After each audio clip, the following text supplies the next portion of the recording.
On today's episode, we have Mr. Michael Short, who is the Senior Account Manager for GoWP, and we'll be chatting with him for a little bit. My name is Mariah. I am the digital content producer for GoWP, and I'm joined by the wonderful Joanne Torres. I am marketing manager at GoWP. And if you don't know about GoWP, we create happiness for digital agencies and help them become more profitable, whether that is joining in valuable calls like our weekly happiness hour or listening to this podcast.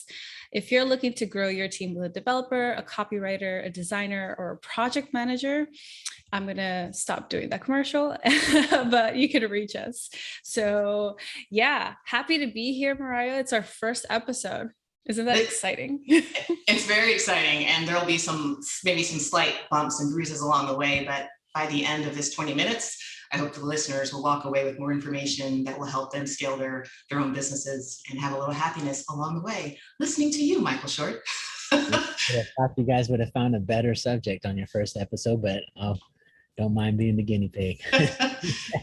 You are a man that has a lot of knowledge and background in this industry. So I thought that you could tell us a little bit about your own experience prior to coming to GoWP, your experience being an agency owner yourself. All right. Well, I don't know if we have enough time, but I'll give it a go. So I started my agency in 1999. I started off just doing print collateral like ads in magazines, brochures, catalogs, the traditional type of marketing and advertising. Because back then in 99, it was a time where we had to actually sell people why they needed a website. They always would tell me, well, I don't need a website. No one's going to ever go to it, things like that. And so I'd have to explain to them why it was important to have one at the time. Obviously, now that things have changed quite significantly and websites are pretty much the hub of all marketing where we keep track of everything. So I did that for several years, trying everything under the sun in regards to marketing, from offering obviously websites, but also social media management, pay-per-click as that came into the pictures, SEO. We pretty much did everything, tried to be all things to all people, tried to deliver a service, but what I found through that process was something that I wish I knew back then when I was first started, is that it's better to focus on, in my opinion, on either one niche, and definitely on one niche, but as well as like even one area of expertise, are just a few, instead of like trying to do everything. Often, if you're doing this by yourself, you'll find that you have to stop what you're doing. If you're like building a website and someone needs some social media management, then you got to stop that, switch gears, go to social media management, stop that, switch gears, go to PPC. And it's just, all of those different things. Yeah. And you also have to keep up with all the latest technologies and all that stuff that go along with it. And so it was like an ever-changing moving target for us, and became very, very frustrating. A few years back, I actually started building out what we call WordPress websites as a service, WAS. And that was trying to utilize WordPress multi-site to build out a platform where customers can get logged in or sign up themselves and have a template site to choose from, get their business going. And in the development of that project, I realized there was a lot of tools that were missing in the WordPress community that would allow me to be able to build a platform that was SaaS-like. That was my ultimate goal, is to make it as much like a SaaS product like you would go to Shopify or Squarespace or Wix or whatever you're doing there. I wanted to have that similar experience for my clients, but the tools weren't available. And so what I did was I actually had a team of developers. Actually, I was working with one developer, found out it was a team at the time, work on a plugin to integrate Thrivecart with WP Ultima, which is a plugin that helps facilitate this WAS product. And once I realized that they were able to do that for that one particular feature that I needed, I was like, can we convert that into a plugin? So because I know that there's others that would have, the same similar need. And so they were able to do that. And once they did that, I realized like the doors were wide open. So 22 or more plugins later, we have a whole suite of plugins that I sell for people that are trying to build a WAS. It's still going well, still run my agency. And one of the other things I always recommend is to outsource. And that brought me to GoWP. And that's what we do here. So yeah, that's pretty much my journey. Wait, I'm still like hooked on the why do I need a website from the it must be like such a trip to be in the business for what 20 over 20 years and like see that whole evolve, how everything evolves from, hey, I don't need a website, to wait, oh no, yeah, I need a website. Oh, this doesn't exist, so I need to create it. And then kind of like be the entrepreneurs. What are like top 3 things that have been the biggest challenges for you in terms of adapting to the changes of technology and streamlining from there? I would definitely say the number one is once you learn the new technology, whatever it is, whether it's new Google algorithm or whatever, you finally find a way to monetize your service. And then as soon as you do, they change it on you again. They pull the rug right out from under you and you have to relearn something all over again. And in addition to providing all the other services that you're doing, if you're trying to focus on doing, not if you don't have a focus and you're trying to solve all the problems, it just becomes that. I think that's has been my number one challenge. Also then, selling that to clients, because trying to wrap your head around it well enough to not only be able to provide that service, but also to be able to sell that service and convey to a client why they need that service, that becomes challenging as well. It's just like there's a lot of it. Like the fact that the environment changes so quickly is really become something that is, just, yeah, it's very frustrating at times. And so what I've done to combat that is I've focused our new services now to just do one thing and one thing only. And it happens to tie in with GoWP, ironically. Well, not ironically, obviously, for a reason. So instead of like saying that we build websites and we'll do SEO and all that stuff, now we just say we're going to maintain and manage your site and make sure it stays up and running. And I utilize, obviously, GoWP for that service. So it's something, one of the things I also learned in this entire process is, and maybe I'm just getting old, I don't know, it's probably a little bit of both, but it's that I don't want to do anything when it comes to fulfillment. Like that is not the role that I want to play. And so it makes more sense to me to put systems in place to generate more leads or more referrals or whatever that is, and let another team actually do the fulfillment for me in all capacity, whether that's a developer that, we have a dedicated developer, we have a dedicated copywriter now, all these things that we're actually drinking the Kool-Aid that we sell essentially with GoWP. Like I believe in the need for outsourcing. I don't want to do it myself. I'm limited on the amount of time I have. And probably like most agency owners that are solopreneurs or have a team of 1 or 2 people on their team, you find yourself staying up late trying to get projects done. And you might have even your own pet projects that you want to do yourself. Like, for example, I mentioned I did my WAS. And so those sort of things keep you up till 1, 2, 3 o'clock in the morning, and just repeat the next day over and over again, and realizing, like, in hindsight, I was a fool for doing that. I should have just been outsourcing since day one, being the idea guy and just project managing it, making sure things are getting done as I want them to get done and when I want them to get done. You referenced when you started your own agency in 1999, which I wasn't born then, so it's nice to travel down that road with you. But one of the I'm sorry. It's not a joke. I wasn't even a thought then. So Gen Z up in here. You eventually made the discovery that I can't do this alone. I can't carry this weight alone. And then you started to outsource. One of the things that comes up in the conversations that I have with agency owners when I interview them for case studies or just an interaction with them is they know that carrying the burden of their agency is difficult. They know that sometimes the quality of life takes a hit, whether it's they want to spend more time with their family, they want to focus more time on those pet projects, and the time isn't there. But one of the ongoing, concerns for them is how then, if they get to the point of, okay, I will outsource, but they don't know how to decide, A, what to outsource, what tasks to outsource, and B, how to overcome the fear that by outsourcing, they will negatively impact their relationship with their current clients. Went through that journey yourself. How did you decide what to outsource and how to maintain that relationship with your clients?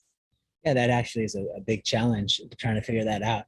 To me, I feel like the best thing to outsource first, and it's going to be different for everybody, because if you have strengths in one area over another, you're more likely going to want to hang on to that thing. Although I don't always recommend that you do. And the reason is that you'll find yourself just continuing to put yourself in a position of doing the work. And that's what you're trying to avoid. For me, it was the first thing I outsourced was development. And the reason for me, it was because I'm not a developer. My strengths are in design and management and just sales. And so that's the last thing I actually wanted to do was the development side of things. And so, but also it was because developers, it's not as a creative process. It's not a creative process like you would think, for a designer or for a copywriter. It's more of a task oriented type of thing. So, I mean, although there's creative decisions to make along the way, like, am I going to use this tool or that tool? And am I going to use this code or that code or whatever? There is some sense of creativity in there, don't get me wrong, but it's not, it's more of a task oriented type of deal. So, and a process oriented thing. So that would be the first thing that's what I was, the first thing I should say I did, I outsourced. And then the next thing I outsourced, I would say would be my copywriting. That's important too. Like I can write, but I'm not going to do it as a profession. I know how to edit things and so and whatnot, but copy is one of those things, content, you can never have enough of, whether it's doing your landing page and doing the market sales strategies and things like that, or it's doing the articles. I know in the beginning of my career, I even bought a domain called shortblogs.com with the big idea of like, I'm going to have, that's my last name, Short, and play off of that. And we're just going to do a bunch of short different blogs. Kind of be like a Chris Lemma in the sense of just writing all the time.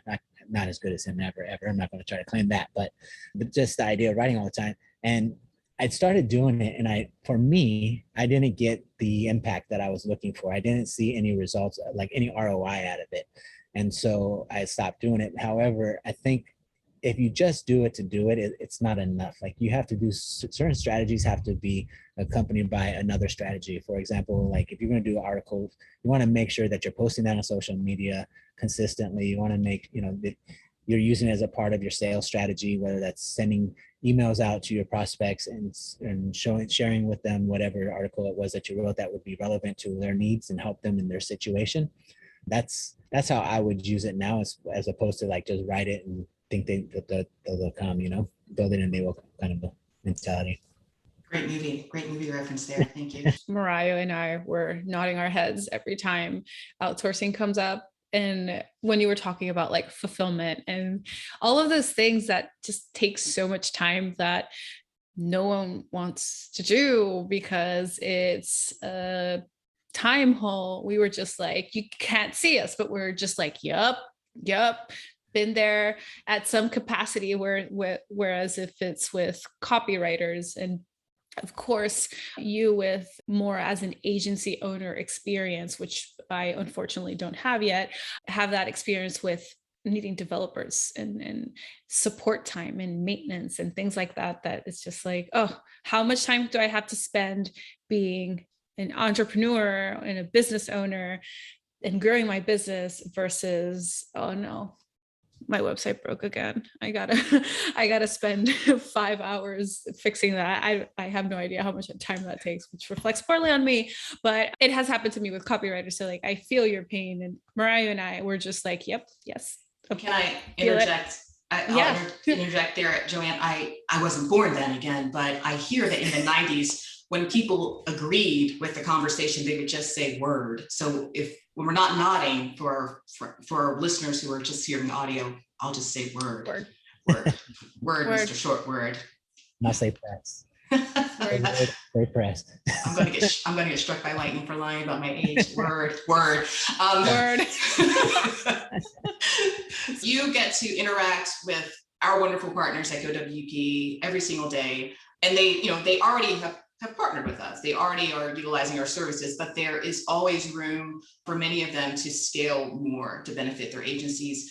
So once you have this relationship with a current GoWP partner or a potential partner, how do you start the conversation about, say, our dedicated developer service? Since I know that is the main area of your focus, as well as the copywriters, but there's more of a history with the dedicated developer. How do you prep them, make that transition, and find out where their needs lie? Well, thankfully, actually, GoWP has a really good marketing team where we get inbound leads, and the leads tend to know already that they have that need. So we don't have to sell the idea as much as I would a cold lead to try to tell them why they need a outsource party. So they come to us already knowing that they could use the help with a outsourced developer. But it's just a matter of, once I do get them on the call, it's just finding out what is their stack, what are they using now, how much time are they spending on this stuff themselves, where can we help them, and then just hearing them out, and then seeing if we would have a developer on our staff that's ready to go, that would meet their requirements, their stack, what they're using, and then also their time frame. Because one of the goals that we have always is to place someone on their team that's going to overlap their daily hours, so that way they can jump on calls with them or just communicate with them freely during the hours that they're working with them. So. And what if they worry, goodness, okay, GoWP, I trust you. I trust that you know how to find developers, but I don't have the time to spare to onboard them, to make sure that they're ready to go from day one. What do you say to those agency owners? That doesn't happen too often. The thing with hiring an outsourced partner is that you have to understand, it's kind of like, it's very similar to hiring someone in-house. So you can't just put someone's butt in a seat and say, okay, I can't train you, I can't tell you anything, but you just got to figure this out and run. So there's got to be a level of expectation of knowing that, just like with hiring anybody new, that you're going to have some sort of time to get them acclimated with their tool sets, get them accustomed to what your expectations are, and that sort of thing, and working within your processes. I mean, just like, there's multiple ways to wash a car. There's multiple ways to build a website. There's just, even though it's going to be built in the same stack, you can build it, like, let's say we're going to use Elementor or Beaver Builder, and instead of using the widget, someone can decide that they think using CSS code is and HTML is a better way of utilizing the page builder, which everyone has their own way of doing things. Or others would be like, no, I want you to use the widgets. That's what they're there for. So really just getting them accustomed to how you want things to be done, and then you can sit back. Once you start getting, it's going to take about a week or two to get them up to speed with the way you want stuff. So I wouldn't recommend that you come in with the idea like you're just going to be able to hire someone and they're going to hit the ground running. Although they're already developers at their core and they know what they're doing when it comes to WordPress, they still have to get, have to figure you out. So. When we talk about the benefits of outsourcing and the path to successfully outsourcing, other agency owners say you have to have the systems and processes in place. You have to have thought out some of the projects you have in mind for, be it a developer, be it a copywriter, and just to make that more of a seamless transition and beneficial. One, I don't know that we've touched on the vetting process. Real quick before we move on, because I have a thought to what you just said. We do oftentimes get people thinking that they're not quite ready, that they have to have certain things in place to make it successful. And it doesn't necessarily, of course, if you come with the processes and everything's documented, that's going to be in your advantage. But don't think that if you're a startup and you're just getting your feet wet, or even if you've been in business for a while and you just never got around to putting together processes because it's just been you, and who's going to follow your processes besides yourself? Like a lot of us get in that situation. Don't be afraid to reach out to us for outsourcing, because it's still something that you can develop along the way. You don't have to have that ready to go. Would it be great to have? Yes, but it's not always necessary. We do provide you with an onboarding guide as part of the kickoff, just so that you can kind of get a sense on what's the best way to bring on somebody, and may have you think through some of the challenges and things before you have to actually experience them yourself and how to overcome them. So, yeah. And could we talk a little bit about those hidden benefits of working with GoWP, tax benefits of hiring a developer through GoWP? Let's talk about that, shall we? Yeah, there's several actual benefits. I actually forgot about that one in particular. One of the other benefits too with hiring us is that our developers, we have an internal system that we all communicate through Slack internally, and we recommend that you have your own setup. So if you use Slack, then you should also put your dedicated service provider, whether it's going to be a copywriter, a developer, project manager, but whatever it is. We do recommend that you have that, but we have it so like our developers, for example, all communicate inside Slack, and if they ever get stuck on a problem, this is something I think that just happened to become a benefit that we didn't really even think about, but they communicate with each other, asking each other, have you had this experience before? Is there something, and it helps them get to the root of their problems much quicker, rather than wasting your time and spending money on them trying to figure it out, wasting time doing it themselves. So that's one of the benefits that we have. The other benefit that I can think of is that if a developer for one reason or another is sick, partner needs to go on vacation, we can also fill them in with another developer of just equal quality and standards that that you're working with, so that we can make that happen the same day and very quickly. So you don't have to go and try to find someone yourself and vet them again and go through that whole process. You're going to get a developer that's been vetted already and has been approved by GoWP. So that's another great benefit of working with us. I think that's a huge something that you're not going to find just by hiring any freelancer or anything like that. You're not going to have that added assurance of the continuity of your work. I've been having fun. Yeah, I've been having, I mean, yeah, it's been really interesting to hear about how young you are, Mariah. I mean, how it's just also for me, like, I don't know, I always think of I keep on coming back to 1999, and I don't mean to like age anyone, whatever, it doesn't matter. But it's like, for me, it was just such an important year. Maybe it's because the Matrix came out, because the VMAs were amazing that year. It could have been, it was like, maybe it was Britney Spears and Justin Timberlake wearing all denim. It could be any of those. You remember that? You remember where you were? Sorry, was that was 99 the first Matrix? That was the year of the first Matrix. Anyway, I can go tangential. It's also the year that I started using the internet. Like I was 9 years old. But it's fascinating to me to hear that there was already people thinking about making money and building a business and putting their businesses online when I think about what the internet was at that time. It's just like, oh, there's a message board. I can make my own website. And of course, if you have that entrepreneur mindset, immediately you're like, oh, I can make a website for my business so it can be found in this gigantic directory that's being created. And to me, it's awesome to be alive to experience. I love that. Two things. I'm like, look at yourself now. You're like WordPress diva. Here you are, this many years later. And I also want to say that I have, from a show I directed, I used the dial-up sound as part of my soundtrack. I'm so going to edit that in to Joanne's response there, to her reminiscing about 1999.